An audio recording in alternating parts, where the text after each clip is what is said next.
Pension needs, call or visit a Fidelity branch today. Vamped Motors, the only authorized Ford and Toyota dealership serving the Cayman Islands. And Cayman Pharmacy Group, with locations in West Base and professional pharmacy at CTMH Doctors Hospital. The Cayman Pharmacy Group has a location for you just around the corner. And Seaboard Marine. With over 35 shipping ports, find your shipping solution by calling Seaboard Marine at 949-4977.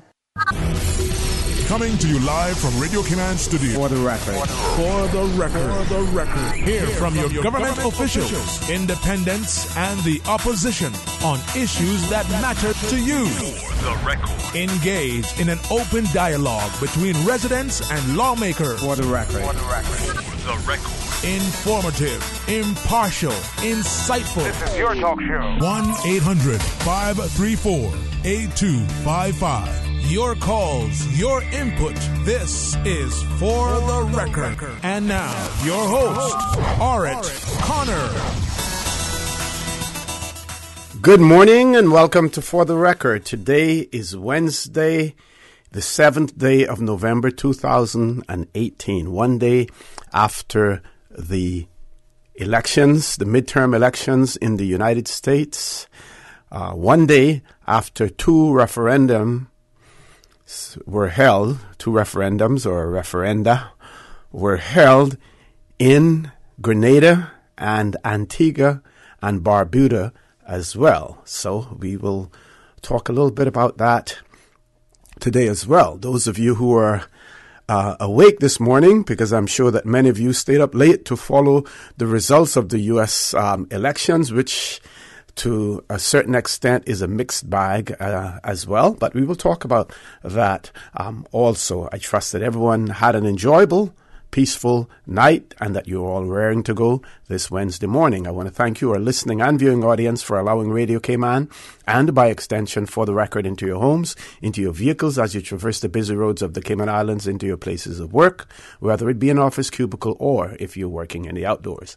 As you know, For the Record is a show produced by the staff and management of Radio Cayman, and it is geared towards keeping you abreast of issues as they arise and play out on the local, regional, and international scene. I am your host, Orrett Connor, and you're welcome to join me every Monday, Wednesday, and Friday from 7:30 a.m. until 9:30 a.m. Our phone lines are always open. There is always someone there waiting to take your calls. This morning, and normally, it is that beautiful radio voice of Miss Susan Watson. You can call us on our toll-free number provided courtesy of Flo. That toll-free number is 1-800-534-8255. You can also call us on 949-8037 and 949-6990. Of course, if you don't like to talk on the telephone, you can email us at For the Record. That is one word, For the Record, at candw.ky, or WhatsApp us on 925-3261, where we encourage you to leave us a text message or a voice note, the contents of which will be played during the course of the show as well. And as you also know by now, you can follow us on YouTube simply by subscribing to Radio Cayman live stream. Today being Wednesday, we expect to have Mr. Kenneth Bryan in the studio, and I'm sure that he's probably on his way here now. If for some reason he won't be here, I will let you know that. And in that case, then we will have open discussion, open mic for you all morning. So, like I said, the U.S. midterm elections, a mixed bag. Some of the rising stars in the Democratic Party were not successful. People like Beto O'Rourke in Texas, who came very close. Andrew Gillum in Florida, who came very close as well. And I believe the race in Georgia with Stacey Abrams has not been called yet, because in Georgia, to avoid a runoff, the winner has to obtain 50% plus one of the votes in that state. So that has not been called yet, but we certainly see a mixed bag. The final result, it appears, will be that not only will the Republicans hold on to the Senate, but they will also gain seats in the Senate as well. whereas the Democrats will take full control of the House of Representatives, which means that they will then take over the chairmanship of all of those very important and powerful committees in the U.S. House of Representatives as well. Chances are that Nancy Pelosi will be the new Speaker of the House, despite the fact that some Democrats have said that they will not support her leadership. I believe that she will probably be rewarded for the job that she has done in that regard. And I think she has also indicated that it may not be her intention to serve the full period as the Speaker of the House as well. But let's talk a little bit closer to home, because here in the Cayman Islands, there's an effort afoot to get a people's initiated referendum to the people of the Cayman Islands. That is still underway. Yesterday, as I mentioned earlier in my opening statement, in Antigua and Barbuda, as well as in Grenada, there were referendums held to decide whether or not those two countries would adopt the Caribbean Court of Justice as the final court for those two jurisdictions. If it had been approved, they would have joined Barbados, Belize, Dominica, and Guyana as the countries in the Caribbean that now use the Caribbean Court of Justice as the final court, as opposed to the Privy Council, the Judicial Committee of the Privy Council in the UK, the London-based Judicial Committee of the Privy Council. In Grenada, second time around, and it was again rejected by the people. Some 12,400 plus votes against, some 9,400 plus for. That was defeated. Prime Minister Dr. Keith Mitchell has said that he will not be bringing such a referendum back to the people, at least not during his tenure. Extremely disappointed in that. What is interesting is that Grenada, in their last election, the party of Dr. Keith Mitchell won all of the seats being contested in that country, won all of the seats in their parliament, all of the seats, yet unable to get this referendum, to have this referendum become successful. In Antigua, Prime Minister Gaston Brown, also very disappointed. And, of course, in Antigua, the threshold for approval was a little bit higher because they needed to obtain, the yes vote needed to obtain 67% of those persons voting. They only obtained about 47%. So they fell way short of it. Bear in mind that there are countries, for instance, one of these countries, Grenada, 42 years since obtaining independence, and still the people of that country refuse to accept their own Caribbean Court of Justice as the final court and choose to remain, have the Privy Council, London-based Privy Council, remain the final court. for them. There are various views in that regard. Many people believe that the distrust that many Caribbean people have in their own judicial systems, due to the fact that they feel that many politicians are in a position to influence the judicial system, that could be one of the factors involved in the decision to reject the referendum. There are those who feel that despite the fact that these countries have obtained political independence, the minds of the people are still not free. They are still in slavery to a certain extent because of their reliance on the London-based Judicial Committee of the Privy Council to make final decisions. A court that is thousands of miles away from them, a court where the justices are not familiar with the lifestyles of the people in the Caribbean, do not understand the nuances in the Caribbean, but yet we continue to rely on them as well. And just for clarity, I need to point out to you that in both instances, what the success of the referendum would have done would have allowed for constitutional changes to be made to allow the Caribbean Court of Justice to be the final court for those countries. So it would not have happened automatically.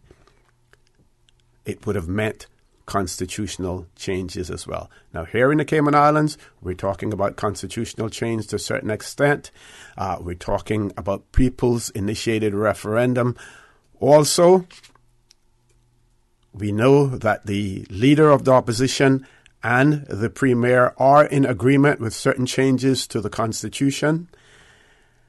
We know that it is their interpretation that certain changes, because they're not of serious national interest, that they may not necessarily have to take it to a referendum, but yet they will still seek through the Legislative Assembly the consent of the people. We're going to go to a commercial break. When we return, I will introduce my guest this morning, so please stay tuned for the record. We'll be back shortly. The Cayman Islands boasts of a long, colorful, and rich history. In tribute to our roots, Radio Cayman, the voice of the Cayman Islands, is pleased to bring you the Historical Vignette Series, sponsored by Cayman National Bank. Visit Cayman National Bank today for all of your financial needs. The Cayman Islands, he hath founded it upon the seas.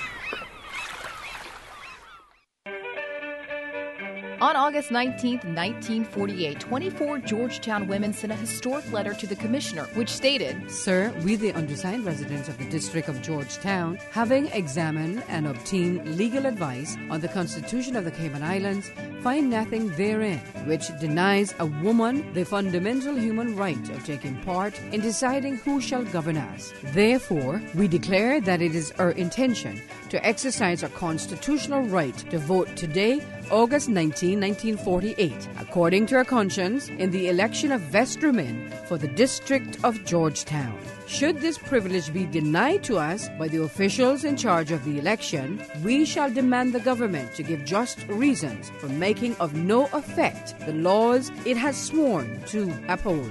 We have the honor to be, sir. Although no women voted in the 1948 election, on May 29, 1957, 358 women from 7 districts signed similar requests. And on December 8, 1958, the Sex Disqualification Removal Bill passed into law. Radio Cayman's Historical Facts Vignettes are proudly brought to you by Cayman National, with branches on all 3 Cayman Islands. Visit Cayman National Bank today for all of your financial needs.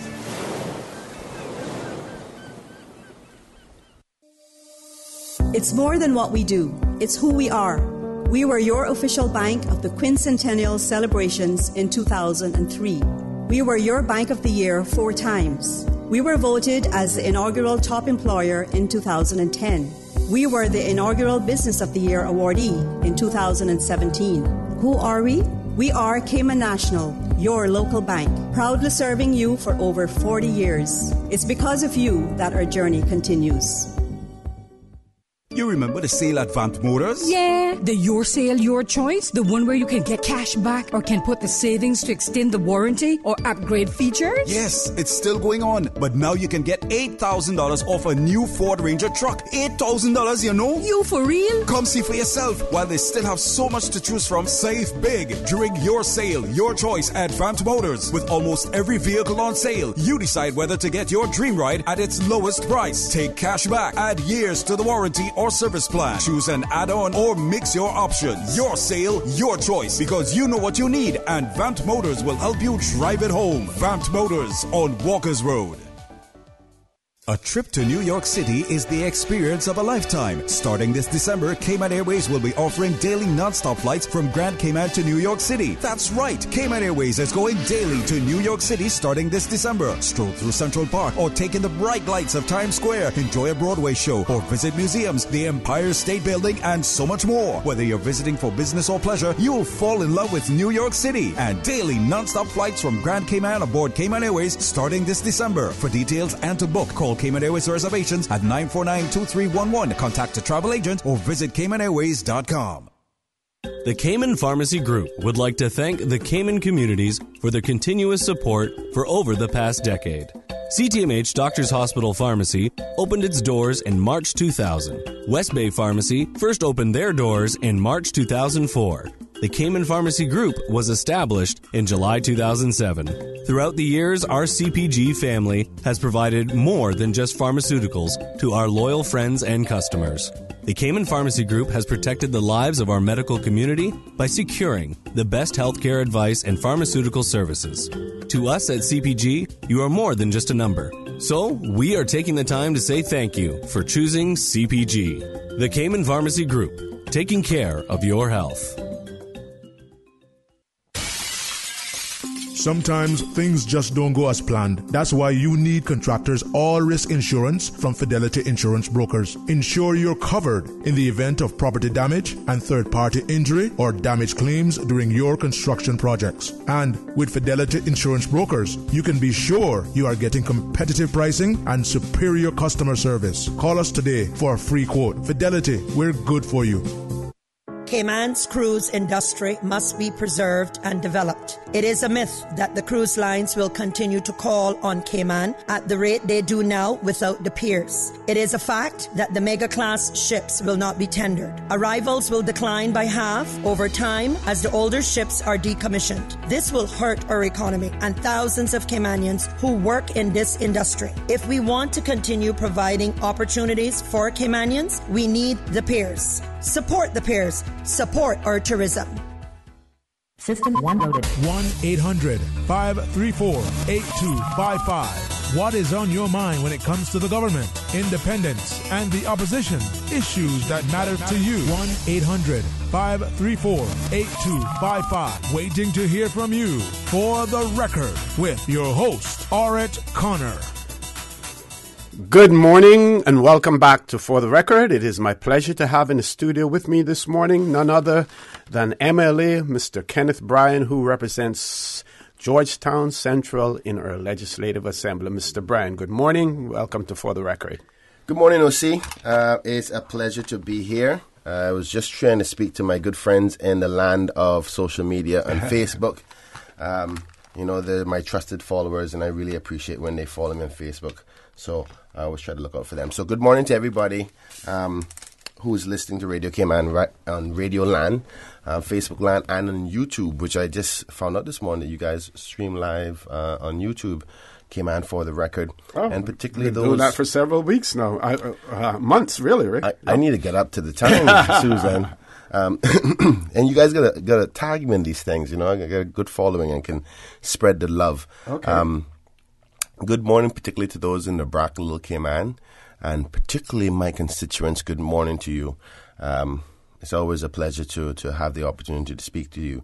But before we get started on the things I'm going to be discussing this morning, I want to just say that I am not going to be on the show for the whole show. I know the show normally goes till 9:30, but I have some arrangements with my colleague from Bordentown West, Mr. Christopher Saunders. Him and I are going to go down to the Lighthouse School to spend a little time with the kids there. They're doing a little bit of a cook-up, and it's going to be a good opportunity to meet the kids and talk to them there.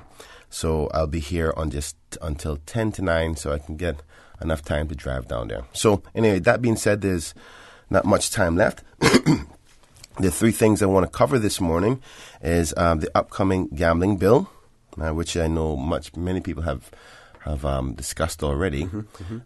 But I want to make sure I share my position on it because I've done a lot of due diligence in respect to this topic and spoken to the Ministers Association, spoken to the Chamber, not in an official capacity, so I don't have an official statement from them, but I got a good feedback on some of their sentiment.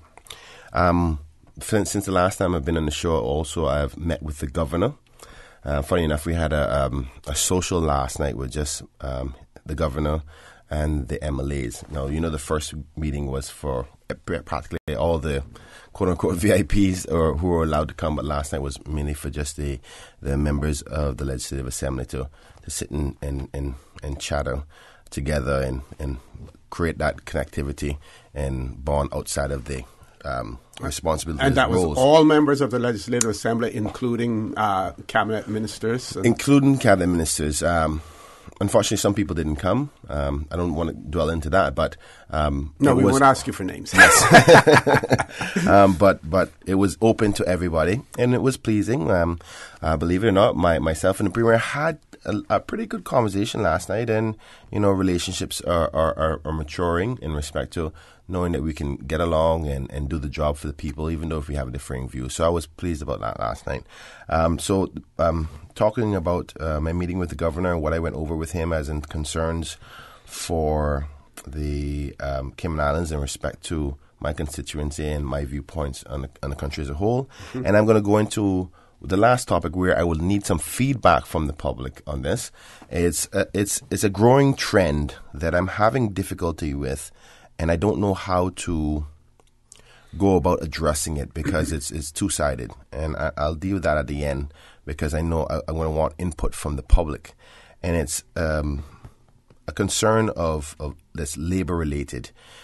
I've had a number of Caymanians call feeling slighted from work.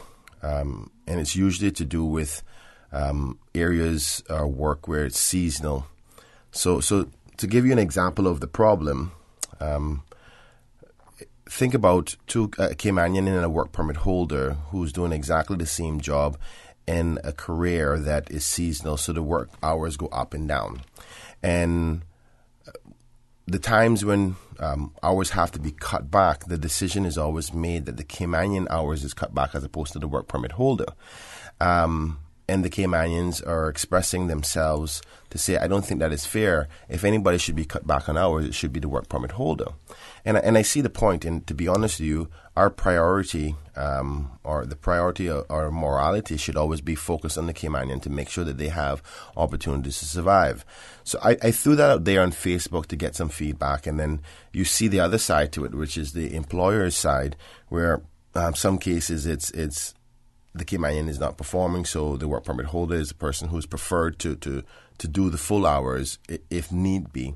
But I see where the focus has to also be protecting the Caymanian, and I don't know how to handle that because people are saying it should be regulated or it shouldn't be allowed. If a Caymanian is seen in equal position and qualifications in that post, that if there's any cut from a labor perspective, employers shouldn't be allowed to cut the Caymanian's hours. It should always be the non-Caymanian. I see the perspective, I see the concern, but I don't know how to deal with that because this question is how much do you want your legislators involved in putting restrictions on your business owners, but also you want to protect the Cayman. So I just want some feedback from the public on that. If I can interject, if the cutting of hours is based on the person's nationality or their place of residence. Because some of the employers have used the argument, well, the work permit holders have to pay their rent. They have to continue. Caymanians have mortgages. Caymanians have to pay. Many Caymanians are renting as well. So if it is based simply on that, to me, it would also be appear to be unconstitutional and run foul of our Bill of Rights if you're discriminating against the Caymanian in favor of the work permit holder in relation to the number of hours that they get, if it is based simply on the fact that one is a work permit holder and one is a Caymanian. Yeah, well, you see, I agree. That's a strong point. And there's the other point which a business owner brought up to me yesterday. He said, well, Kenneth, in my business, I have that scenario where I have a Caymanian and I have a work permit holder. Now, the Caymanian does the job when they need to, but some cases they're not as strong performers as a work permit holder. Now this is not to try to boost up the work permit holder. And you say, well, if it happens in the reverse in respect to overtime. So let's just say not only in cut hours but overtime. So if there's a decision for overtime, it's always going to the work permit holder. And the business owner will say, well, listen, I want to send my strongest employee out there. So should that business owner have the authority, which they do now, and I'm not questioning that they shouldn't, but we're just examining this theory, right? That they will send their strongest employee. And if that strongest employee is a work permit holder, does that show as unfair when both employees are equal position, equal qualification, but the perceive a momentum of that employee, the work permit holder seems to be stronger. So I think it's a touchy one, and I want to get as much feedback as possible. If anybody's out there who has differing views, I would love to hear it. Okay, we've reached the top of the hour, 8 o'clock news. So, folks, please stay tuned. Don't change that dial. The conversation with MLA, Mr. Kenneth Bryan. Lots to discuss after the 8 o'clock news. Thank you, Mr. Connor. And studio time now by Price Right is 7:59. Price Right is Grand Cayman's warehouse shopping superstore, making your dollar go further with huge savings and no membership fees. Get more of the things you use every day at the right price. But it's not just grocery and health and beauty. Price Right has a full range of products from office to automotive, patio furnishings to kitchen appliances, and even electronics. And since warehouse prices mean savings for you, everything is priced right at Price Right, Grand Cayman's warehouse shopping superstore. The voice of the Cayman Islands. 89.9 FM in Grand Cayman and 93.9 FM in Cayman Brac and Little Cayman. Silver wings shining in the sunlight. Radio Cayman. Access. Information. Your community. News and information. Radio Cayman is your choice, your voice for today's biggest news. Radio Cayman.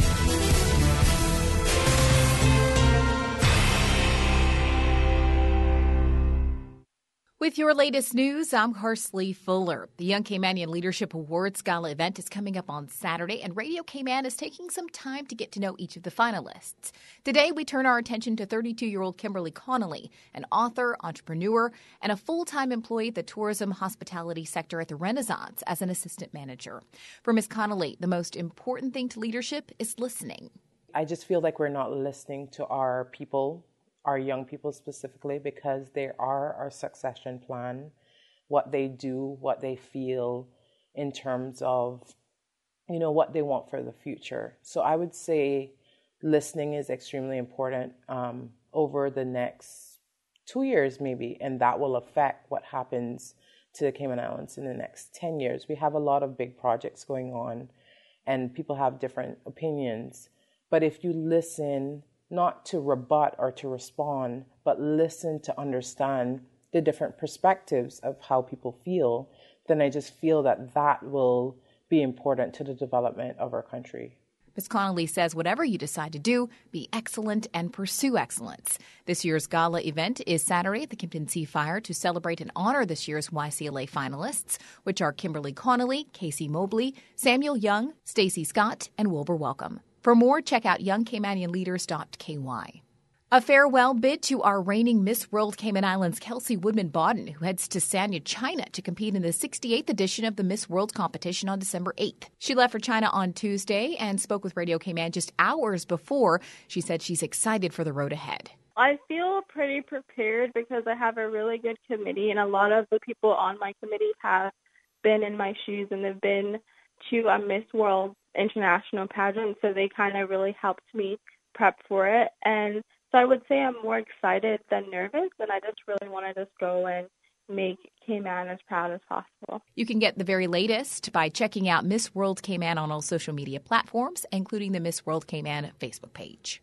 Planning professionals help shape the world and our communities, and this year on World Town Planning Day, the Department of Planning is hoping to ensure a greater understanding of the work they do and why it matters. Radio Cayman's April Cummings has more. World Town Planning Day is recognized around the world, a celebration with the aim of bringing planning professionals and members of the community together to celebrate how we work together to develop our communities into places the public want to live, work, and play. The Cayman Islands Department of Planning will be commemorating the occasion Thursday by hosting an information booth on the first floor of the Government Administration Building. Department of Planning Director Haroon Pandui says there's a lot of misunderstanding about how the planning process works and the role their department plays in that process. He says they plan to take the opportunity to help the community better understand things and welcomes the chance to have some face-to-face time. Department of Planning staff members will be at the booth and sharing information about the overall planning process, including what you need to submit with a planning application, current building codes, and clarifying the role the department plays in the process. World Town Planning Day will also showcase the many exciting facets of planning that serve to address the social, economic, and environmental challenges that we face and to drive a better quality of life for us all. April Cummings, Radio Cayman News. The public is invited to visit the department's booth for World Town Planning Day on Thursday between 11 a.m. and 1 p.m. at the Government Administration Building lobby. Now with the check of international news, here's the BBC, who will take us out of the newscast. I'm Karsley Fuller from Radio Cayman's newsroom. BBC News with Eileen McHugh. Donald Trump faces new checks on his power after the Democrats won control of the House of Representatives in the midterm elections. With sweeping gains in the House, the Democrats will now be able to block the president's legislative agenda and investigate allegations of corruption and conflicts of interest within the administration. But Republicans extended their control of the Senate, unseating 4 Democrat incumbents and ensuring that Mr Trump is able to confirm his executive and judicial appointments. The Presbyterian Church in Cameroon says all 78 schoolboys abducted in the northwest of the country on Sunday have now been released, along with a driver. They were left in a church building near the city of Bamenda and are now being questioned by the authorities, who say they will be reunited with their parents shortly. BBC News. Access to information. What's happening in your community? News and information, music and more. You can find us. www.radiocayman.gov.ky. Like us on Facebook and follow us on Twitter. Radio Cayman is your choice, your voice for today's biggest news. Radio Cayman.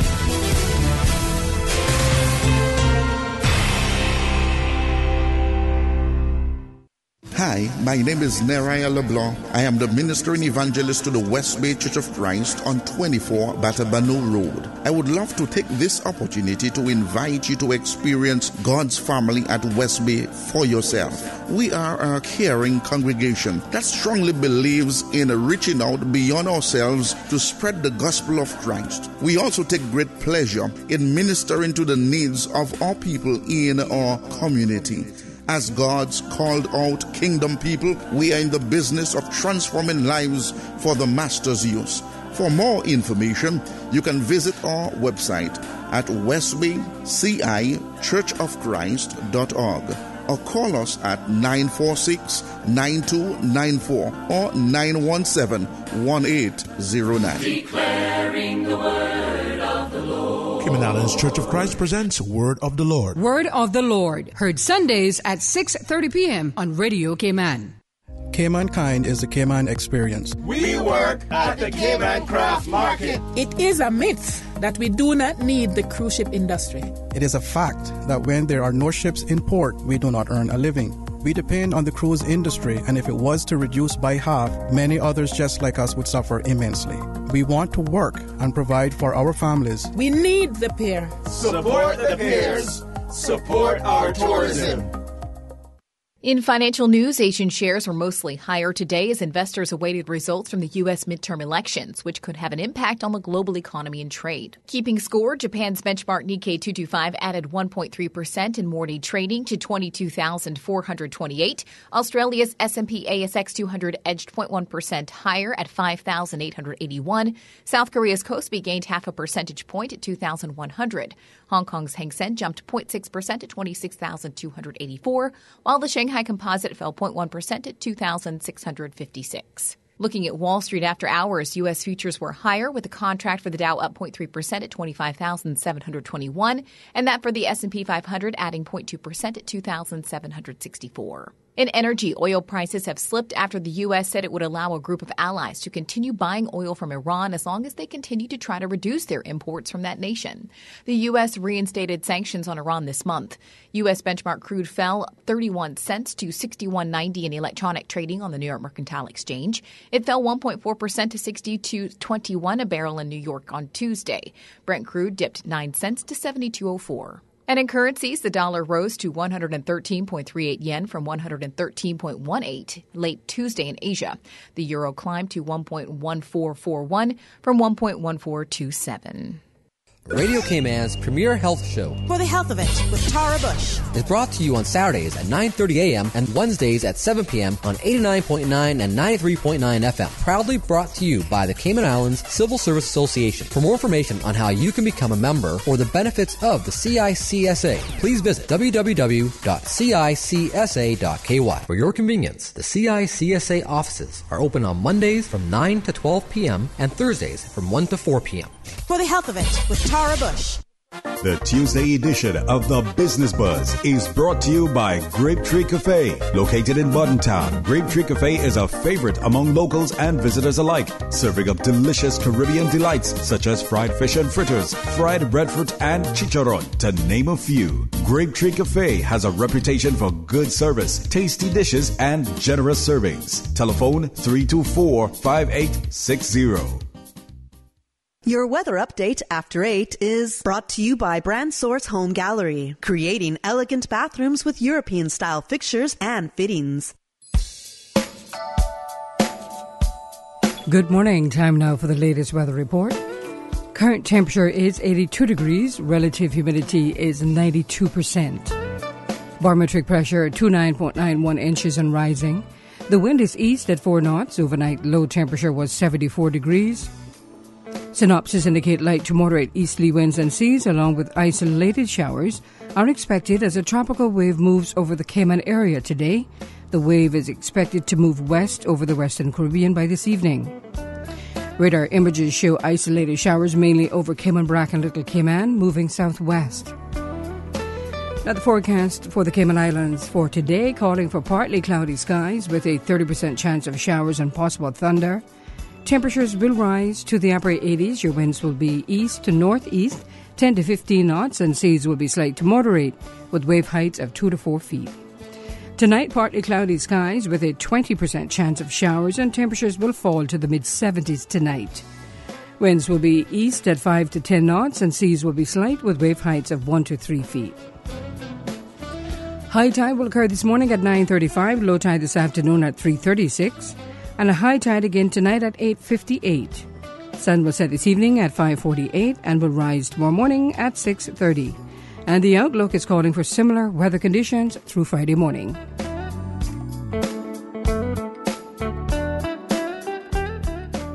Your weather update after 8 is brought to you by Brand Source Home Gallery, creating elegant bathrooms with European-style fixtures and fittings. Babe, not tonight. I need to be rested for all-day meetings tomorrow.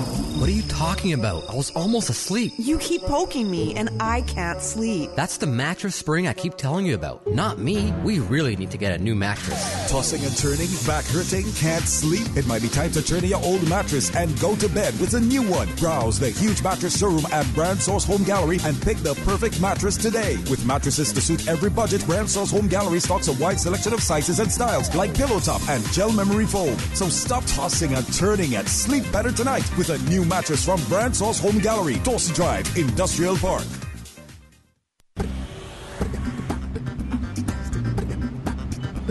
Good morning once again, and time now to take a look at what's happening. Traffic-wise, busy traffic coming from the east and Shamrock Road just past the Tomlinson roundabout. And busy traffic as well on the Linford Pearson Highway. Traffic coming from the West Bay four-way stop, moderate flow in both directions, and in and out of Georgetown on Shedden Road. Things aren't looking too bad as traffic is flowing pretty good. And steady traffic on Thomas Russell Avenue. Maybe some issue there on Thomas Russell Avenue. And traffic is steady on Huldah Avenue as well. And on Edward Street in front of the Georgetown Post Office, traffic flowing moderately as well as coming off of Bobby Thompson Way. On the Westby Road in front of the Ritz, traffic is moving along moderately in both directions. And a little steady traffic from the Butterfield roundabout heading towards the Industrial Park area. And on Godfrey Nixon Way and Eastern Avenue, traffic flowing moderately. And Cool Road, steady but flowing traffic. That's the very latest on your traffic. Join us again at about 10 minutes after 12 as we update you traffic-wise. So it looks like there's an accident on Thomas Russell Avenue. So we'll update you on that a little later on. Have a good morning and drive safe, Cayman Islands. So, on a say on a war culture, well, I tell you one thing, Pirates Week or something for honor. Everybody, holiday Monday, November 12th, 9 in the morning on Cardinal Avenue. Come experience Culture Shock, and that is with a P. This gotta be filled with true Caymanian culture and heritage. Now we talking live music, demonstrations, kids zone, and of course, Grandpa's favorite part, the best local food from West Bay to East End, and everywhere in between. I mean all day long. And guess what? Snapper Cook Off and Culture Jam are back. On a try, come on and see who got the best rundown or who can do the best running man. I reckon so much going on I can't miss it. The excitement continues at 7 p.m. with the Illumination Night Parade fireworks finale, while dancing with some of the Caribbean's best soca artists, Teddyson John, Second Star, and more. Downtown Harbour Drive, Monday 12th. Admission is free. Check piratesweekfestival.com for more info. Culture Shock, sponsored by Ministry of Tourism, Department of Tourism, Cayman Airways, and Radio Cayman.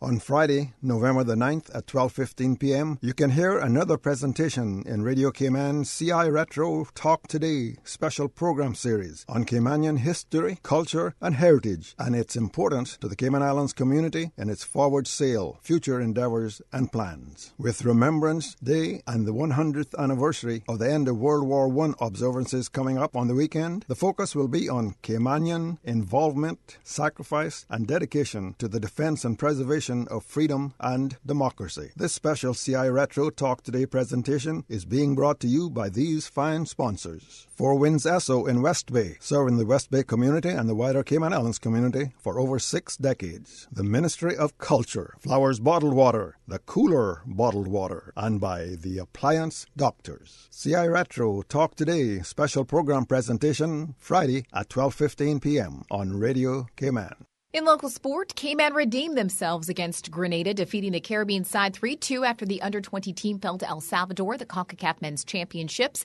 at the IMG Academy Opener in Bradenton, Florida. Tuesday's goal scorers were Albertini Holness in penalty, Kareem Foster, and Jabari Campbell. We'll have full details in tonight's sportscast. Nevertheless, on Sunday evening, the under-20 national side lost their opening Group F game to El Salvador 1-3. As Radio Cayman's Andrell Harris reports, although Cayman lost, their 90-minute performance showed that the local boys played well against a traditionally strong Central American footballing nation. After watching El Salvador defeat Curacao on Friday, November 2nd, the Cayman Islands coaching staff had a good idea of what to expect from their opponents. Physical, very quick passing, excellent movement with great technical abilities. Saturday night would be no different. Taking center stage in front of a fairly large crowd at the IMG soccer complex, Cayman started the game as a very compact unit, allowing El Salvador much of the possession, but attacking them when their opponents ventured over the half line. Alas, as time expired, El Salvador celebrated the victory, but the local boys, although exhausted, were commended by their opponents as they made their way off the field. The Cayman Islands looks to redeem themselves against Guyana before going on to play Guatemala on Thursday and Curacao on Saturday. Andrell Harris, Radio Cayman Sports. At Kirk's Home Center. got it all together. We got a great deal in store for you. From cookware to stereos, from power tools to plumbing supplies. Yeah, we got the best goods with the best price and a service to make you smile. Herb's Home Center. We got a great deal in store for you. Initiating system. For information that matters. For the record, with Orrett Connor, continues right now on Radio Cayman.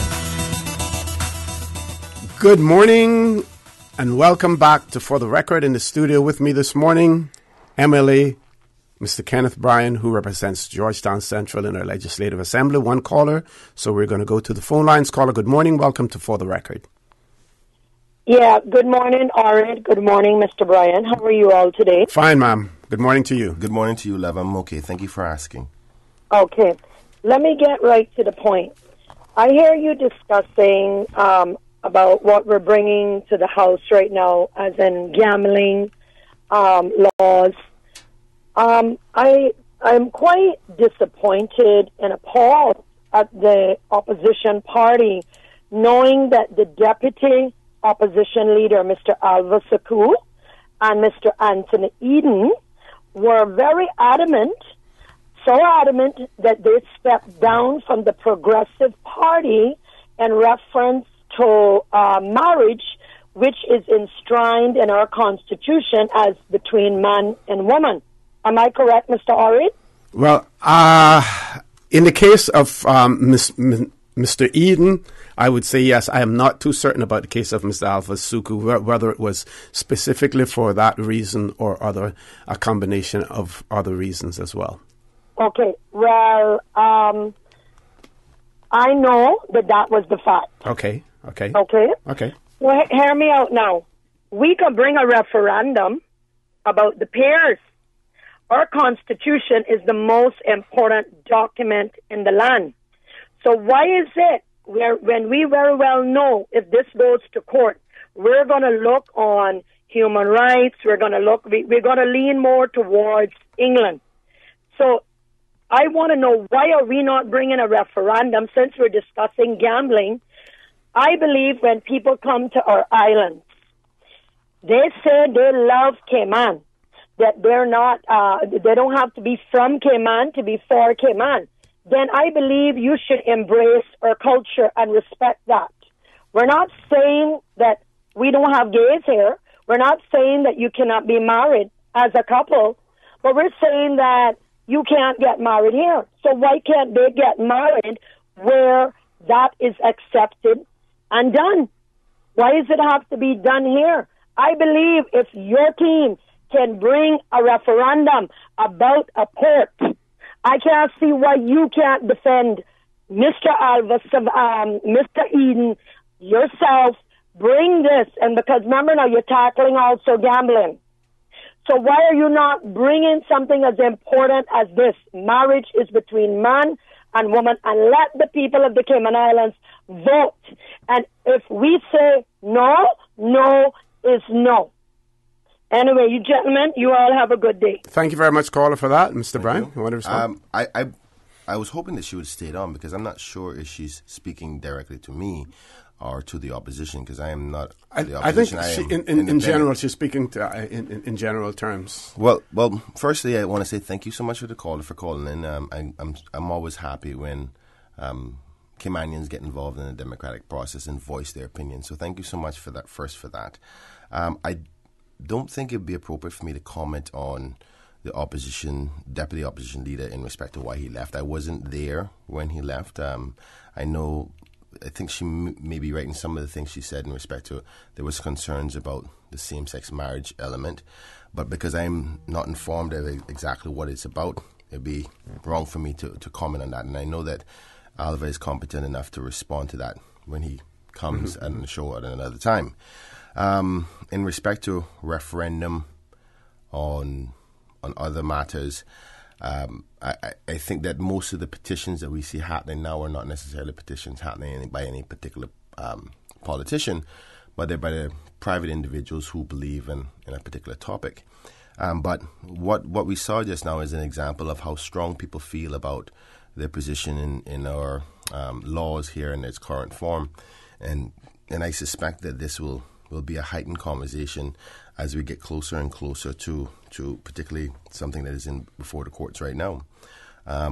So it is good to see that people are in tuned and discussing the matter and being able to voice their opinion. But I think it'd be wrong for me to step out of turn and speak on behalf of Mr. Eden or Mr. Suku and give them the opportunity to respond on their own. Yeah, I think the gist of what she was saying, the main part of what she was wanting to say was that there are other important issues. The port, yes, is one, but there are other important issues that for some reason are still up in the air, where politicians are either reluctant or refusing to address the issue. Mm-hmm. And why not? If we're going to have a referendum, why not have a referendum on other areas as well, which is something that I mentioned last week on this show here. Yes. That it is an opportunity for you to put other I agree. Issues on the ballot as well, rather than having, since there are those who argue that it's going to be extremely expensive, Mm-hmm. an extremely expensive exercise. Then if you're going to get people to the polls, why not let them decide on a number of other issues that we feel is important and put those issues to bed. I wouldn't say once and for all, but at least for now, yeah. Put those issues to bed. OC, I think you're 100% correctly right. Like how my good old colleagues would say, you're 100% correctly right. Good old Moose. But the fact is that we haven't gotten to a stage of a referendum yet. And I'll be the first legislator to say that if we do have one, let's take advantage of the opportunity and add a number of them on there. But I'm not sure that it can be done that way, because the way that the referendum law is now is that you have to have a law to govern each one. Each one. Yes. And we would need to look to see whether or not we can have more than one question on that on that referendum. And I'm sure that it can be done. It's technicalities that we can get over, yes. right? And even if one of the referendum questions is a people's initiated referendum, there's nothing stopping the government, in my opinion, from saying, okay, we're going to do this process. Let's do 2 other government initiated referendums. And just like how we did with the Constitution, have different booths if necessary, where you go vote here. That would make it a little bit complicated, though, because remember now the threshold for a people's initiated referendum is a little different than the government one. And that's the score. Even though it would still be easy to determine because of the fact that you have to vote on each one separately. Yeah. But then one is based on the number. One would be based on the number of people voting. Mm-hmm. And one would be based on the number of registered voters. Yes. As well. But I think what we're agreeing on, Mr. Connor, is that it's possible. Yeah. So, and we could take advantage of the opportunity, and I agree with you in that respect. That being said, I think a good opportunity to get into the discussion. I want you to get into that. We have 2 callers, so we'll take the 2 callers, let you get into your discussion, and we will alert our listening and viewing audience that since you're leaving at 9 o'clock, we'll still have half an hour to discuss other issues on open mic as well. So let's take these 2 callers. First caller, good morning. Welcome to For the Record. Good morning, Osteen. Good morning to MLA Bryan. Good morning, sir. Good morning. How's it going? Fine and yourself. Jumping straight in, Mr. OC, you'll be very pleased. I agree with you 100% with what you just said. So we've started off on a good foot this morning. Perhaps, and as a former superintendent, person in charge of the elections office, you could help the public understand specifically how the referendum sort of law works in order to ask, and I agree with you, some general questions that are of national importance. We all know that the People's Initiated Referendum is something that is being sought right now, and I'm confident that we'll get the numbers to trigger Section 70, which is 25% of the registered voters, that number totaling 5,288 signatures. Very, very confident that will happen. But also, I would agree with you and MLA Bryan, this would be an opportune time if and when the government accept and the elections office verify the collection of signatures that we will present to them to ask the question, is the Cayman Islands ready to legalize gambling? Whether that be for casinos or however they drill down the question particularly. Mm-hmm. And also is the question could be asked about same-sex marriages. Those are three questions in addition to the referendum question about the cruise port that I think have always been bubbling just underneath the surface of what's going on in Cayman. So perhaps this would give everybody and proponents for those sort of subjects to engage their MLAs. But also I would add, the government have a majority of 13-5. So surely it is well within their powers to add these questions at a national referendum when we achieve that number of 5,288, so that it's a comprehensive exercise and we're killing about 3 or 4 birds with one sort of stone. So, if I could interrupt you for a second, Mr. Markson, you would also, this may make you happy as well. My position is that I believe that the government should, rather than waiting for a people's initiated referendum, should take over the process now, bring the port issue to a referendum and include all of these on it as well. And they would all be on equal footing in terms of how you win the referendum. Know that the world is coming to an end when you and I can find. Come on, we used to agree before, and we still agree. But if both of us agree on everything, then there's not a whole lot for us to talk about. No, right? Mr. O.C., that is a brilliant, and really great idea that I think our friends in government should consider. Again, all the people want is to be informed on multiple issues, and your suggestion is fantastic. Hopefully they are listening, recording this, and will take you up on the suggestion, and I'm more than happy to play my part in trying to help, because these are issues of national importance and everybody should have their say on them. Yeah, and I think those for the port referendum, you will get a lot of traction if you were to advocate for more than one thing on the ballot on the ballot as well. Thank you very much, Mr. Markson, for that. Let's take the other caller. Caller, good morning. Welcome to For the Record. Okay, very quickly, this is Lucy. Good morning, ma'am. How are you?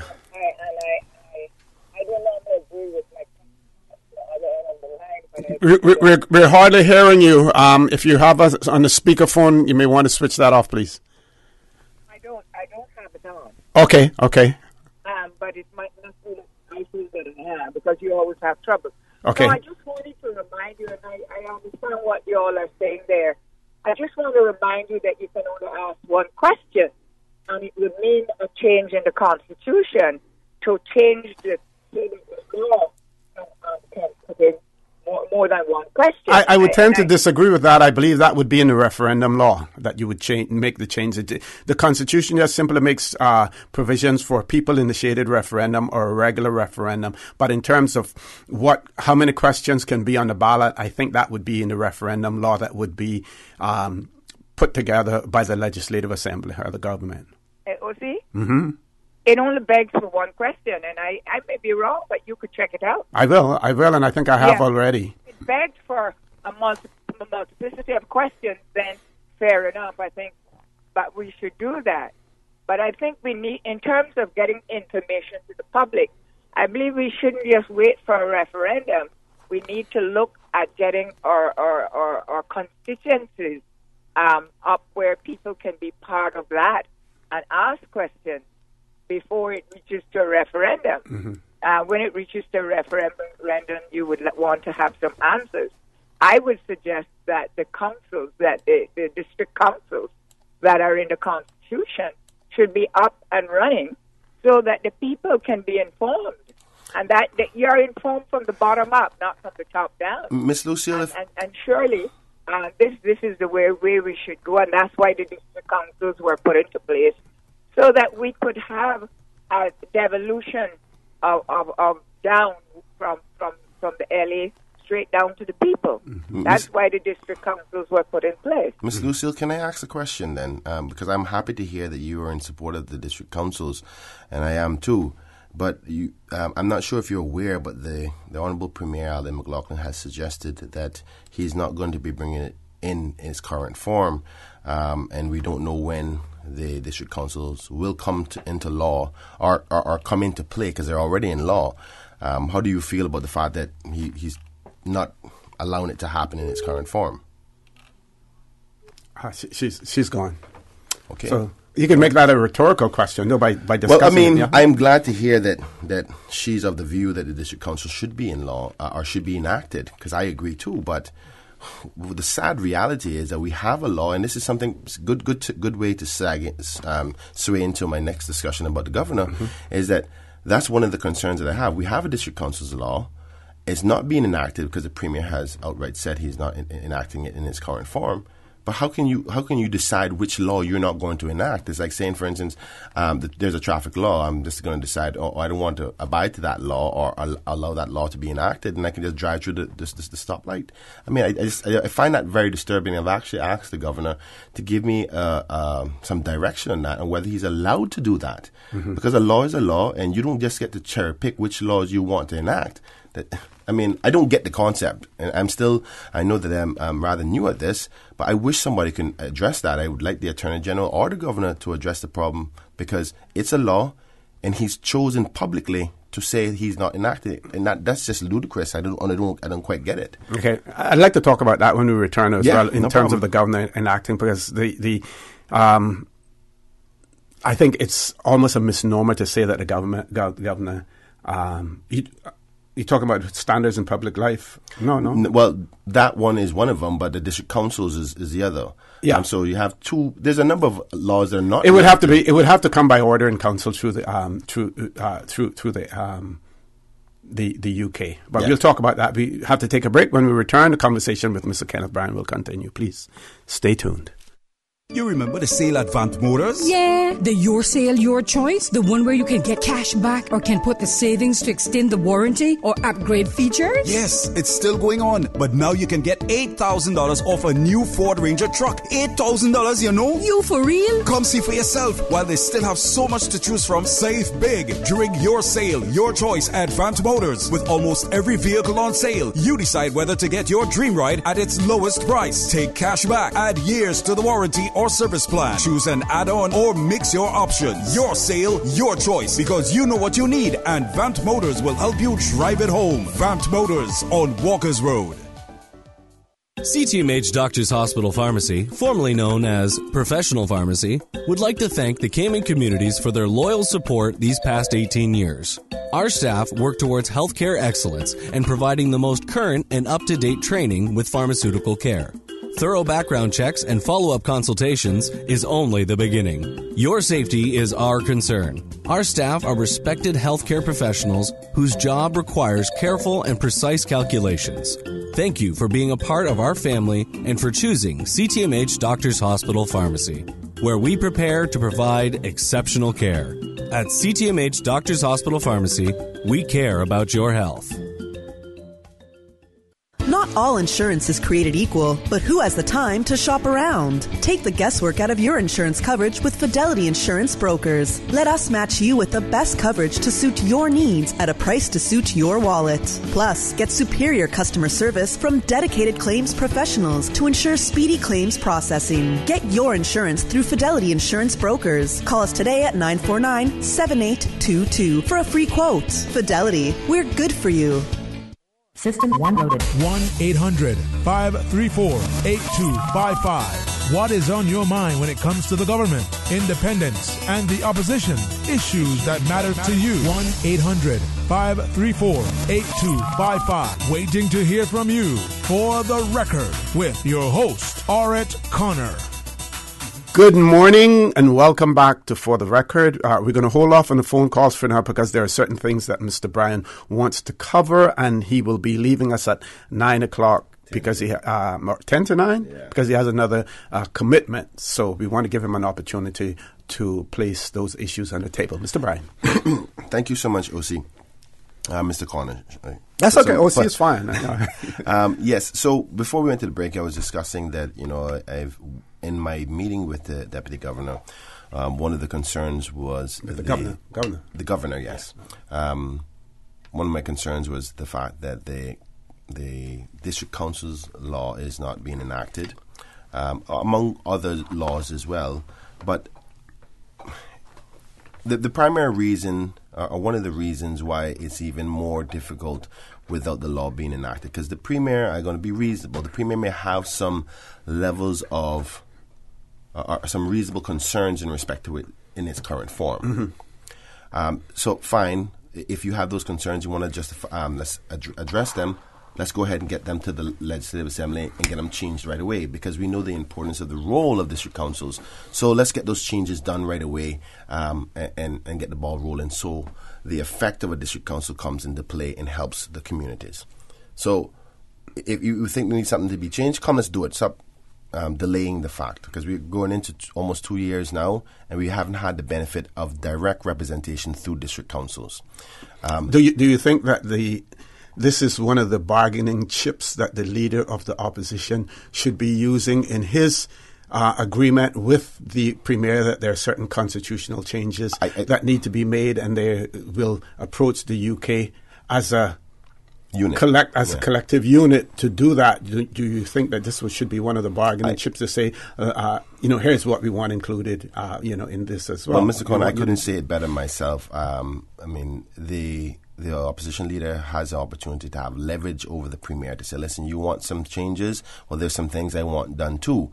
And let's address the district councils, because it's something that we find important from a democratic standpoint for local governments, or for local representation. And he could have used that to say, okay, you want this done? Well, hurry up and let's get the changes done to the district councils to get going. So that's a very good point. But I want to add another concern that is very, very important, that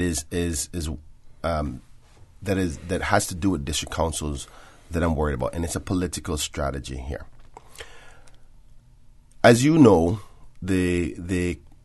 as every representative has to try to get things done in their community, and doing things in your community, you can't do it for free. Most of the things are costly. Like, one of my dreams and goals is to take the park that is in Georgetown Central and turn that into what you would call a national park, an area where people from across the island can come, but particularly those of Georgetown Central can enjoy and do our community events. And this park is located where? Right in Central itself, and actually right behind the government building. Right. Okay. So we heard recently that I had asked the government to purchase the property, and I'm hoping that the sitting of the House will have some sort of announcement. At least I gotten some hints of that, and I'm hoping that happens. And so you have the piece of property behind the government building and that park that we've been using for quite some time. Have you checked the land registry to see whether or not the ownership has changed? That would be one way of knowing whether or not government That's has a good purchased point. it. Thank you so much, OC. But I want to give the respect to the Honourable Mayor. If they want to make their announcements on it, just I think they would at least give me the respect to give me a call directly. But politics, it is what it is. Not a big deal. But my point is that park area is something that I would love to refurbish and bring a new life to it. But that costs money. So how do representatives get things done in their community that cost money? Particularly those who are independent and not on the government side. So I have no access other than my salary, right? And I can't use my salary to do all of these things that need to be done. We're talking about over a 4-year period in the hundreds of thousands of dollars of community events that you need to get done. So there is 2 ways to do that. It's either one, government allocate the necessary funding for you to do these types of things, like how they've allocated money for the Honourable Councillor Barbara Connolly to do her park. So the government using the public purse to help her in her constituency to do up a park. But I have no access to any funds. I'm not on the government side. So where do I get funds from to do things in my community? There's 2 ways. Government gives us the money. Now, government has no intentions of helping Kenneth Bryan in no capacity to make me look like I'm getting something done. So strategically, I accept the politics is going to be at play. But the other way is through the district council's legislation, because within the district council's legislation, there's provisions to allow you to fundraise and go out and seek sponsorship and fundraising to do these types of things in your community. And I personally believe it's a strategic move by the by the government to not enact the law in its current form, because that way it'll give accessibility to opportunities like for representatives like me to go ahead and raise the funds and do things in my community and be seen as doing something in my community. The longer he holds that out, the tighter he holds me from doing anything in my community. Because so I have a question. Yes. In your little kumbaya moment with the premier at the social that you had, you didn't get a chance to raise any of that with him? Well, you know, we try to. I try to say. We honestly, you know, one thing I respected that conversation last night because we were that would be okay, the start of something new, right? But one thing I really respect is his political genius. That dude is a chess player by all means. Now, I don't like his chess moves because he's winning the game against me, so to speak, in politics. But he's so intelligent. And I can't say that some of the moves he hasn't done are effective, because ultimately he's undermining me from getting things done. I hate the fact that we actually had to play a game, because what he's doing is actually hurting Georgetown Central directly and the people that I represent. And that I don't like. But if you're asking me whether he's doing a good game, yes, of course he is, because he's undermining me in every capacity he can. But little does he know, I have contingency plans. But the truth of the matter is, there's only two ways. In the UK, when you have a district council, there's budgets allocated to those district councils. And I brought this up with the governor. I said, you know how it works in the UK with district councils. They get an allocated budget to do things in their community. Right, and there's auditing processes to make the money spent properly. Yeah, many jurisdictions have. I think in Jamaica it's called some sort of a constituency fund as well, where a certain amount of money is assigned to each constituent, and the party or the member of parliament who controls, who represents that district, has access to those funds. Of course, it has to be accounted for. Yes, and audited process. You know, you do have access to that. So that's something really that you want to look at. But this, and I don't know if most people remember, but my first meeting with the government when we were elected, I think it was on the sixth week after being elected and the government was formed. Remember, every member had an opportunity to come and present the cabinet the things that they wanted done. Yeah. One of the things in my request was say, I want $500,000 allocated to a fund per year for over the 4 years that I'm been elected, so I can go in with the representatives of my community to tap into that fund, present to the cabinet to say, okay, we would like $30,000 of that money, and here's why we need it done. So money would never be handed over to any one individual, but the request for those funds to pay for community events. Never even got one answer on it, not even a response of an email. So I see the budget came, no money is there, fine. Now, I said I had to go into my contingency plan. Well, how am I going to get the money to do these things in my community? Well, I can use the district council's law that allows me to fundraise. Then he doesn't want to enact that. So there is strategic moves to undermine me, because the government has access to the people's money to do things in their community. And if you look strategically, they're doing things in the constituencies of the government members. Look at that beautiful park that's proposed. It's coming up in Barbara Connolly's community. You think that was just so happened to be that way, or is it strategy? Look at some of the events that are being done in the government members' constituencies. The persons who are not on the government side are not going to get that privilege. It wouldn't be a smart political move, because you're going to make that person be strengthened. And that's the sad part. Now, I'm going to have to figure out a way around that, because I'm not going to sit there and make him beat me. I tell you that. And so one of the problems that you're going to end up, one of the challenges that you're going to end up having with the Central Park is that, because if government has acquired it and government owns it, then even if you were to go out there and raise private funds for it, you still have to get the government's permission to go in and do anything. Well, you see, one of the questions is, and I'm hoping, I know that they're listening, because by now they're saying Kenneth is on the show, and they know I've posed the question as whether or not they bought the property. So for the Honourable Premier and the rest of your government members, my supplementary question is going to be, are you now willing to give the new non-profit organization, Georgetown Central Scranton Committee, the peppercorn lease to use that property for X amount of time? because they've been doing it for years, and they deserve at least a legal binding document to say we can now invest into this property. So I can go out there and help find the $50,000 or the $100,000 to revamp that area, so my constituents of that area can use it. So what the Premier needs to do is tell my people no, so my people really know what's going on. Because here's what happens: nobody really understands the political strategic moves that are happening behind closed doors.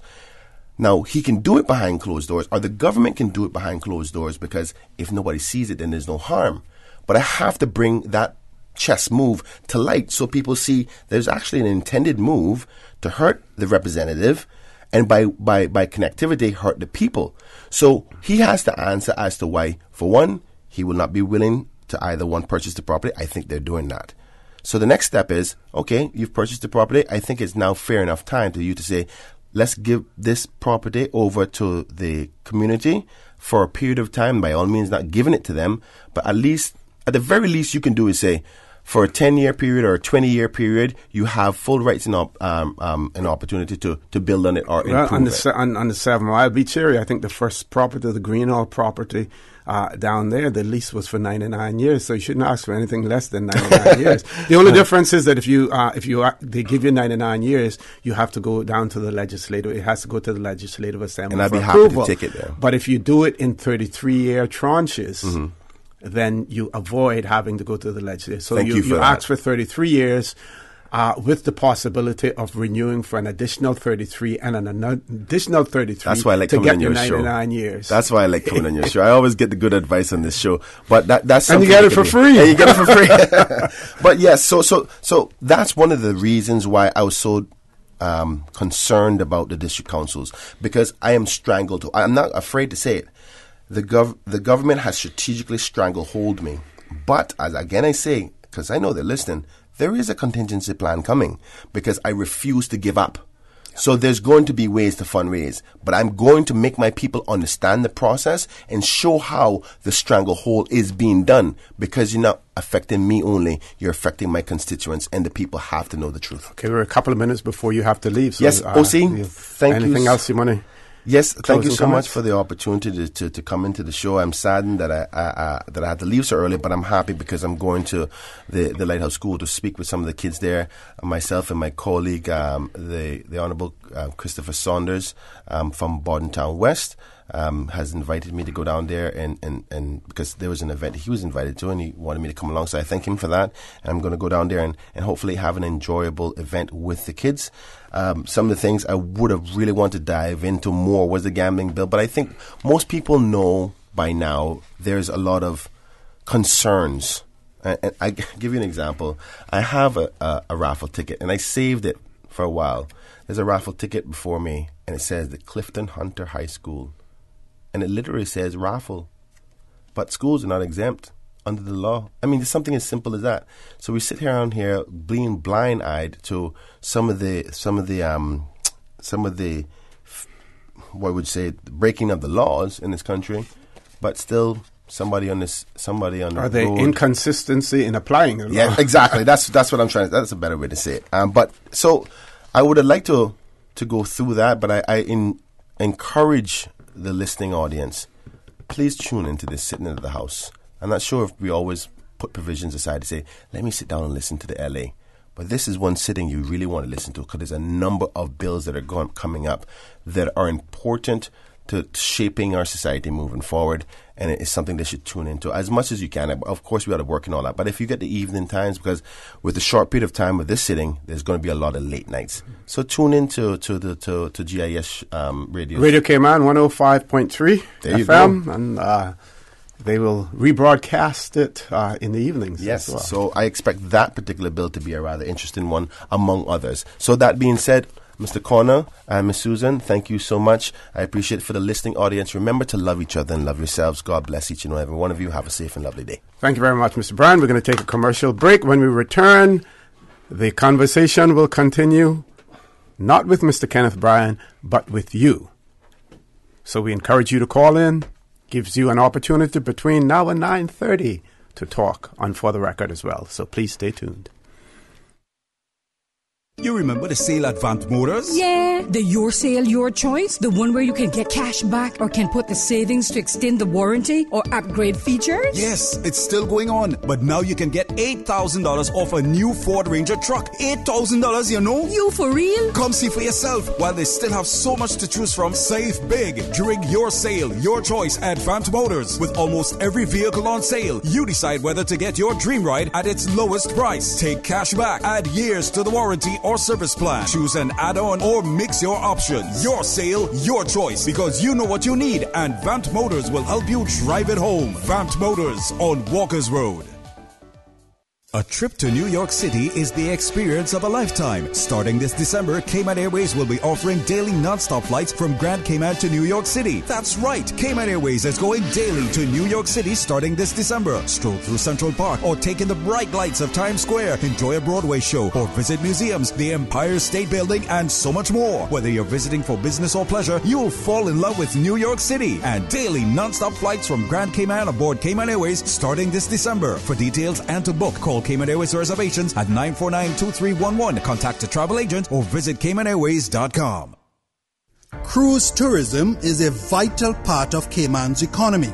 It is the government's responsibility to create an environment where our people can have an opportunity to grow and prosper today, tomorrow, and into the future. It is a myth that Cayman does not need cruise tourism. It is a fact that cruise passengers spend $200 million per year buying services from small businesses, tour operators, attractions, restaurants, and retail shops. Those funds stay right here, supporting our economy and communities. Support the pairs. Support our tourism. Initiating system. For information that matters. For the record, with Orrett Connor. Continues right now on Radio Cayman. Good morning and welcome back to For the Record. I'm in the studio by myself, but we have the phone lines open. I will be checking on our emails, WhatsApp as well. We have two callers, so I will save the WhatsApp comments for later. Take the phone calls because we will go to headline news at the top of the hour as well. First caller, good morning. Welcome to For the Record. Good morning, O.C. How are you today? I'm fine, sir. Morning, and yourself? Well, not as good as you, but I'm good. Thank God. I was listening to Mr. Bryan, and he has some good ideas about what he wants to do. But one of the things that I was a little hesitant to accept when they changed the district, where you're small as Cayman is, we don't need districts divided into different constituencies. But they say you divide and conquer. So that's what that was all about. Because in West, we got 4 districts, and I remember that one of the people that were elected had decided they were going to have a district council, and they had a meeting in the John Cumbria Hall about it. Mm-hmm. But that district council, I thought it was going to be for the whole West Bay, but that was for their little constituents. Now, you can see that the people, when you get a group with you, it becomes like a little family. And they're not going to people are not going to vote against anything that particular person do if you're in that family. And that's what happens. That's why I was talking about dividing and conquer. It sounded like a good concept, but in reality, that's what it did. It divided the island. And so before we had anybody mentioned about district council, we used to have a group down in West Bay called the West Bay Action Committee. Mm-hmm. And we were doing really good. We were getting things done. We were working with the police. We were working with different parties and trying to get things done. And of course, Mr. McKeever, who was then the minister for, I think he was the premier then. He might have been premier then. Anyway, he came in and he said he was going to form this district council. And he went and nominated people that he wanted to be on the thing. And so with that, everything was scrapped. And there was nothing done because this council never met. This council that he had put together never even met once. Because, in fact, I met with the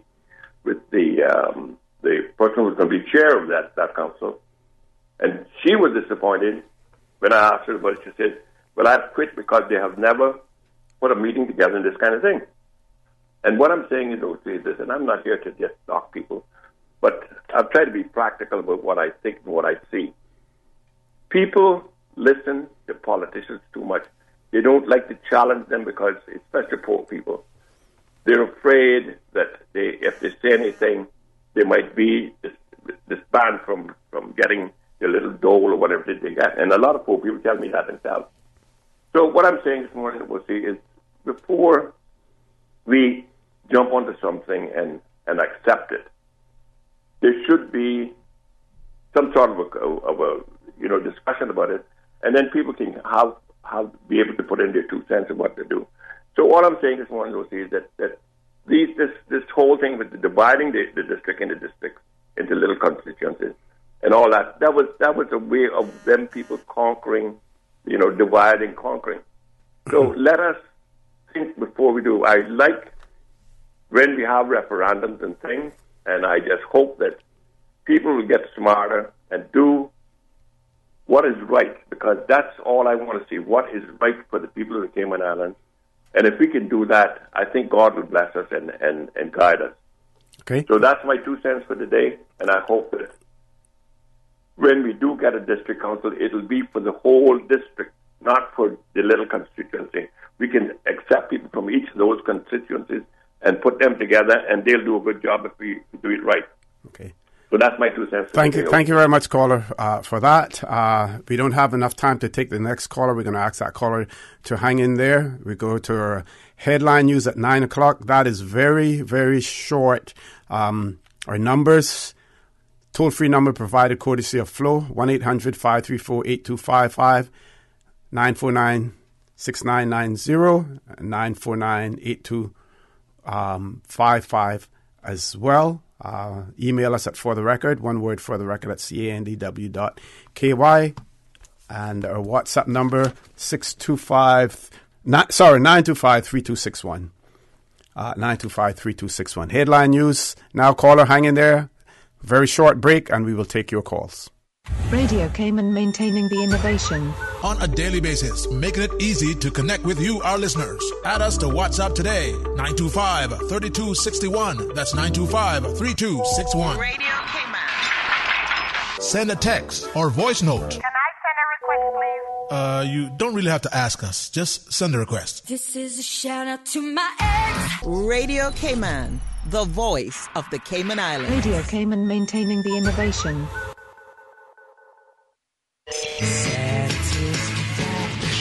Satisfaction is guaranteed 24 hours a day, whether it's music or information. From Grand Cayman to Cayman Brac to Little Cayman, we've got you covered. You ever hear a thing like that? Radio Cayman in the Cayman Islands. Radio Cayman. Radio Cayman's newsroom. These are the biggest stories right now.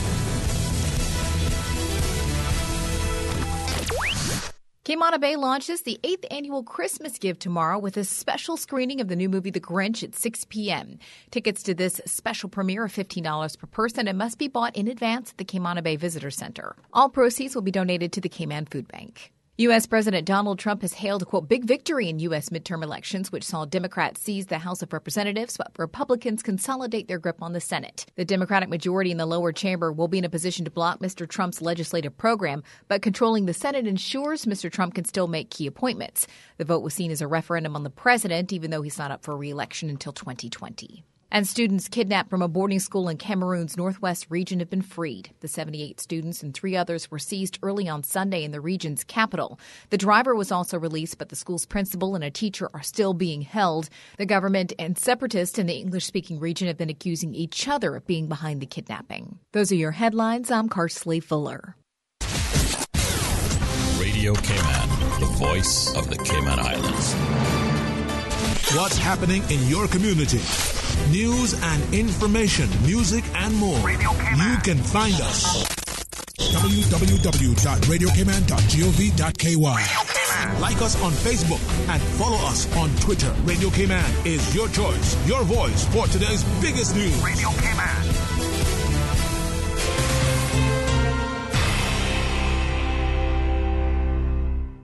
Initiating system. For information that matters. For the Record with Orrett Connor continues right now on Radio Cayman.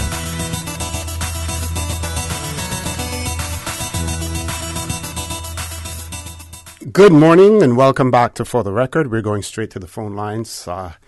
Caller, good morning. Welcome to For the Record. Good morning, O.C. Good morning. How are you? Haven't heard from you in a while. Doing well. Great, great. No, I've been listening to Mr. Bryan, and my namesake came up behind. I said, two minds think alike. I'm really surprised to hear that was the makeup of West Bay Council, that they would use something just to get rid of it, because they realized that not everybody here is a dummy. We got smart people, we got dumb, but we got them in between as well. And if I would think that if we could form a council, it would be for the district, not just for the candidate that won that district. And I was saying, I was listening to Mr. Bryan. He's a good heavy champion, but I would advise him, don't play all his trump cards. Hold something in reserve. Yeah, hold something close to your chest. Yeah. Yeah. Because I agree with him. They're good chess players in that head a lot. And I don't know what he'll get, but I appreciate that he brings things to light. And we that is on the other side can help him by backing him up with what he says. Mm-hmm, mm-hmm. And I wish him well. He probably don't know me, but I know who he is. And that's my advice to him. Don't play all his trump cards, because those other guys, they're good players. Right. Thank you very much, caller, for that. He isn't here in the studio now. He has left, but I'm sure that he's listening while he's traveling from this point to the next point as well. We have another caller? No caller. Okay. I'll read some of our WhatsApp messages. This one says, good morning to you all. For the record, I'm happy to know that we have politicians like Mr. Kenneth Bryan who are not afraid to speak and do what's right for the people of Cayman. To me, he's always for the people and their concerns. I also admire his approach in regards to challenge and change. I think he deserves to be respected and supported more by the government. Mr. Kenneth Bryan, to me, I think you're a perfect example of what a leader should be. So those are the remarks from that listener as well. I want to, well, first of all, while we're still on this topic of advisory district councils, you've heard comments in the past which state that the advisory district council's law really is deficient in many ways and leaves much to be desired. Bear in mind that when the advisory districts council law was put into place, it was put into place by one administration. There are those who form the view that the legislation itself was designed to allow the party with the majority, the party in control of the government, to also have control of those advisory district councils in terms of the composition of those advisory district councils. There are those now who feel that you have already elected us. Why do we need another unelected body to be able, in some respects, to dictate things to us. You have heard people comment about the fact that because they're so small, based on each constituency, that you're not likely to see any change. I would disagree with that view simply because we see more and more happening in positive things happening in constituencies now as a result of the fact that, number one, they are more easily identified. The constituencies therein are more easily identified. You have a representative who is easily identified, who you know you can go to. Some people argue, well, when you had 4, you could go to one of those 4. But at the end of the day, you had very difficult time holding any of them responsible. Now you have one elected representative that you can hold responsible, one elected representative that you can place your views to and determine whether or not they're reacting to them as well. So advisory district councils can work in single-member constituencies. It's just that we have to get the legislation right. And if you want the people to be involved, to have their say, then you have to ensure that that is enshrined in the legislation as well. I want to go and respond to Ms. Lucille's position on the Constitution as it relates to referendum. And I will read verbatim from Section 69 of our Constitution, and as well as Section 70. Under the powers to provide for a referendum, Section 69 reads, "A law enacted by the legislature may make provisions to hold a referendum amongst persons registered as electors in accordance with Section 90 on a matter or matters of national importance." That is just referendum in general. So on a matter or on matters of national importance. My interpretation of that is that you can have more than one matter of national importance in a referendum or on a referendum, right? On a referendum ballot, in a referendum. I would put it that way, right? And it goes on to say, when so resolved by the majority of the elected members of the Legislative Assembly. And then here's the caveat. But the question of whether the Cayman Islands should seek any amendment to this Constitution that may result in their independence shall be deemed to be a matter of national insurance. My interpretation of that, what it is saying is that when it comes to any decision that will result in the islands gaining their independence, that is a matter of national importance, and that must be addressed in a referendum. We have a caller. When I get another opportunity, I will read you Section 70 of the Constitution as it relates to people's initiated referendum. But I have no doubt that Section 69 of the Constitution makes provisions for more than one matter of national importance to be included in a referendum. Let's go to the caller. Caller, good morning. Welcome to For the Record. Morning, OC. Elvis here. How you doing, brother? I'm fine, Elvis. How are you? How are things in the BRAC?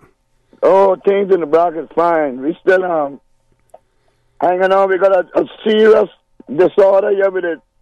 I got writing a letter about this. The abuse, blatant abuse of our social service system over here in the BRAC. That really needs some serious. I got writing a letter about this. The abuse, blatant abuse of our social service system over here in the BRAC. That really needs some serious. attending. But what do you mean? People taking advantage of situations and abuse, not taking advantage, abusing the system. You hear what I tell you? Yeah. When I say abusing it, I mean abusing it. Mm-hmm. We need the Auditor General or something, got to do something about what's going on in the BRAC with the social service system. They talk about us, put us on Facebook, but we in the park, drunkards in the park, and this and that. But the drunkards that's in the park, they're drinking, they are paying duties to the government, so the government can give people social service. Mm-hmm. That's so when they talk about that, that's what I want to want them to address. And the thing about the district council, me and Quincy Brown, we are forming our own. We're gonna get out. We're gonna stand up. I'm hated as it is, so I don't give a red roses, So, and another thing, I want everybody is talking about the cruise pair. So, it all of a sudden, the garbage thing is fixed. That's out. The gas prices is low. Gas up Cayman right now is $1.15 a gallon, something like that. I mean, all those things are fixed. It's just the dark we're worrying about. Or see what the Cayman Islands need right now. We need a minimum wage at least $8 to $9 an hour. Mm-hmm. And we need the immigration department to get off of the ass and go to the jobs. I am telling you, the last time the immigration been on a construction site was when I was building my daughter's house 8 years ago. Since I stopped the construction, no immigration is checking nothing. You got illegal workers. You see the amnesty that we had for the illegal workers? You can see that was a joke, right? Just a couple days ago, you got 3 people posing as government workers, officials, and people paying them. You tell me that we not got... Hey, let me tell you something. I hear I'm running down Jamaica. Jamaica's a clean place when it comes to corruption to the Cayman Islands, Well, caller, I would say that come January, and you would have, if you listened on Monday, you would have heard the new Director of Customs and Border Control, Mr. Charles Clifford, talk about the implementation of the new law. He will now be in charge of customs and border, control as well. So that is where you are likely to see some changes in terms of the approach taken by immigration. Yeah, but let me tell you something. I must take off my hat to Mr. Clifford, because I respect that gentleman there. From time he was elected member, and now that he's put in a position, I hope that they don't tie up his hand, make the man do his job. Oh, see, the gun amnesty and the overstaying thing, that would people look at that and say, boy, Cayman, you're real fool, Get a task force that just, I can guarantee you, between the 3 islands, there are at least 2,000 people working without permit, And listen, and I can guarantee you now, 50% of them got direct links that they hired to some family member or a direct person in the civil service. Mm-hmm. So when you say that, you mean they may have a work permit, but they may be working outside of their work permit because the work permit may be for someone and working for someone else. Yeah, but then they're not working. They don't have no permit, and they're working for this. They're working for this one, and they say, "Look here, you gotta come do this for me, right?" And you don't have no, and that is why the Caymanian cannot get a job. Okay, caller, I'm going to ask you to leave us there, though. We have to take a break, and I think we have another caller on hold. Thank you very much for your input, and if you can't get your advisory district councils set up in the BRAC for whatever reason or the other, then take the initiative yourselves. Advocate on your own behalf as well, and that's a good thing to do. Please stay tuned for the record. We'll be back shortly. A trip to New York City is the experience of a lifetime. Starting this December, Cayman Airways will be offering daily non-stop flights from Grand Cayman to New York City. That's right, Cayman Airways is going daily to New York City starting this December. Stroll through Central Park or take in the bright lights of Times Square. Enjoy a Broadway show or visit museums, the Empire State Building, and so much more. Whether you're visiting for business or pleasure, you'll fall in love with New York City. And daily non-stop flights from Grand Cayman aboard Cayman Airways starting this December. For details and to book, call Cayman Airways reservations at 949-2311. Contact a travel agent or visit CaymanAirways.com. Since March 2004, West Bay Pharmacy has kept their doors open to the local communities, even before, during, and after Hurricane Ivan. At West Bay Pharmacy, our staff provides so much more than pharmaceutical excellence. From the moment you walk through our doors to completing your cash out, our staff will have put your healthcare concerns at ease. We would like to take this moment to thank our loyal friends and customers. To us at West Bay Pharmacy, our patients are our primary concern. We provide thorough background checks and precise calculations to ensure your medical safety. Thank you for being a part of our family and for choosing West Bay Pharmacy, where we care about your health. Thousands of Caymanians work in our cruise tourism industry. It is a myth that Cayman does not need cruise tourism. It is a fact that 4,500 Caymanians work in this industry today as taxi and tour operators, boat captains and crew, restaurateurs, retailers, water sports operators, and ambassadors at our attractions. If our cruise tourism industry is half of what it is today, what are we going to do with our people, the thousands of unemployed Caymanians? Support the peers, support our tourism. Initiating system. For information that matters. For the record. With Orrett Connor continues right now on Radio Cayman.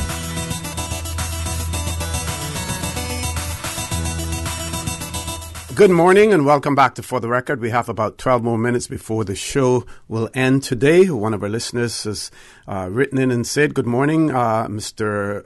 OC and Mr. Bryan. I agree with the female caller on her points raised in support of Mr. Eden on same-sex marriage and her saying we should be having a referendum on it. For me, I am begging our government and leaders of our islands not to allow this. No man nor any woman would be born had God created same-sex humans, because a man to man or woman to woman cannot and will not produce human babies. And those people that are living that lifestyle would not be in existence had their parents were their parents of the same gender. So that's that person's view on that. Let's go to Section 70 of the Cayman Islands Constitution Order 2009. I previously read you Section 69, and my interpretation of it is that you can have a matter or matters of national importance in a referendum. Section 70 reads, or part of it reads, 70 subsection 1. Without prejudice to Section 69, a law enacted by the legislature shall make provisions to hold a referendum amongst persons registered as electors in accordance with Section 90 on a matter or matters of national importance. I will read that part again. Without prejudice to Section 69, a law enacted by the legislature shall make provisions to hold a referendum amongst persons registered as electors in accordance with Section 90 on a matter or matters of national importance that do not contravene any part of the Bill of Rights or any other part of this Constitution. And it goes on to talk about how you present a people's initiated referendum. I won't get into that. My point here is, again, that it can be a matter or matters. And I will again repeat, from a strategic standpoint, there are several important issues that decisions have to be made on, and we need to get the people's view. So those of you who are advocating for a referendum on the peers, it may be to your advantage if you want to get more support to advocate for other issues to be on the referendum ballot as well. We have two callers. Let's go to the phone lines. First caller, good morning. Welcome to For the Record. Morning, gentlemen. I'm going to be real quick. Number one from the back. Morning, number one. How are you? Oh, trying to live while I die. All of us are doing that. Is Philip still there? Kenneth, no, he left. He had to leave for another engagement. I keep forgetting the name. I get mixed up. Anyway, I just want to say this. What Mr. Eden said right. We don't need no same-sex here. Otherwise, we wouldn't have no population. Cayman Islands, don't go for it. And I don't see why the government can't put a stand to it instead of making England overrule them on that. If government can make decisions for everything else, they can make decisions on that. That goes from the head to the lowest. Thank you, sir, and I'm holding up the time. I'm gone. Thank you very much, number one, for that. I would just add that what we should not do is we should not use these issues to divide us. We should use them to unite us. We need to recognize that everyone, based on our Bill of Rights also, that every individual has individual rights as well. They have the right to their own opinion, as well as other issues. So we need to respect everyone's rights, everyone's feelings, and at the end of the day, recognize that we can all exist on this planet at the same time. Let's go to the next caller. Caller, good morning. Welcome to For the Record. Good morning, Mr. Oakley. Hey, morning, Doc. How are you? I was hoping you'd call in this morning. Yeah. I just want to make a few comments. Sure. Now, you are the host of For the Record, yeah? And you're one of your remits is to enlighten people, yeah? Yes, sir. Okay. The government of today and I think yesterday has been saying for years now that the district council's law, advisory district council law, has flawed, and the flaw in the provisions came by through the previous government drafting of the law, and that there are some things that they don't agree with. Is that right? Yes. Okay. How long has it been now since they have been saying that? They have been that now for what, 6 or 7 years? At least that. And they have been in power now for two terms. Well, the advisory district council's law already make provisions for single member constituencies. For single member for district councils and single member constituencies, if they are so adamant that the reasons why the law is not put into, they're not abiding by the law is because the law is flawed, they have the power, they have the majority, they have the time and the years to have fixed it. They have fixed it. I would agree with you.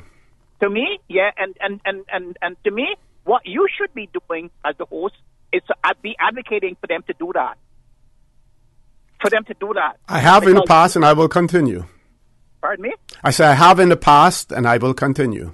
Yes, because of all of the seven institutions that support democracy, though the advisory district councils and the standard of in public life are some of the most important ones because it deals with the rights of the people to participate in their government.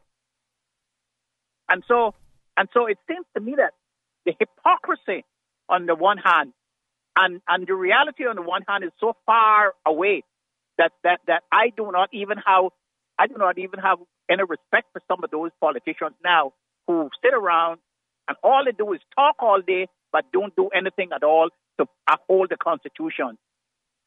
As so many people now know, the Constitution is the highest law in the land. And when you find politicians that are not abiding by the highest law in the land, that should tell you that where their heads are at and how important the people are to them. That is why what I'm saying. It doesn't take but 2 minutes to amend the advisory district council law the way they say they want it, and to put it into place. But you know what? You have to look at what it says. A law shall be made. There shall be advisory district councils in every electoral district to advise the members elected in that district. They do not want anyone to advise them. That's the reason why they keep talking about the law this and the law that and the law that. If they had want to take advice from the people that they represent, that law would have been enforced long time ago. Doc, two questions very quickly. Your view on Section 69 and Section 70 of the Constitution when it relates to a matter or matters of national importance.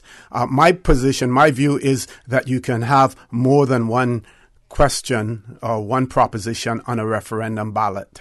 Would you agree with that? You sure you can. And the other thing,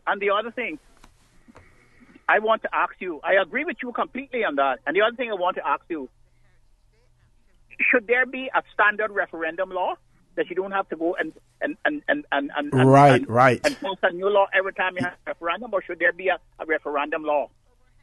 Yes, I believe that we should have a referendum law so that you don't have to go and craft legislation every time that you want to bring a referendum. Exactly. Yeah. And the Constitution doesn't say that you can't have a referendum. Right. To do that. Okay. One more thing. Your position on I don't know if you're listening earlier and if you followed the news. Both Grenada, the people of Grenada, the voters of Grenada, and Antigua and Barbuda again rejected the Caribbean Court of Justice as the court of final resort for those two jurisdictions. Again, your view on that? Yes, well, Orrett, I have a paper that I want to give you a copy of. Okay. It's a new paper. It's a new modern paper that sets out the reasons for the breakup of the West Indian Federation. Mm-hmm. And when you read that, you will see that I don't think there's going to be a consensus within the Caribbean nation for a Caribbean Court of Justice. Mm-hmm. They're too divided, mm-hmm. and they don't trust each other. Mm-hmm. That is one of the problems. They do not trust each other, and they do not trust each other with their higher business, especially when it comes to the judicial services. They'd rather send the matter to England and have someone in England who does not know anything about the Caribbean to educate on it. Let me just tell you about it. There was a case in England one time where a man said a man was convicted because he said his wife said he was not good in bed, and an argument started between them, and she said, "Yeah, you're not good in bed. That's why I have another man," and he killed her.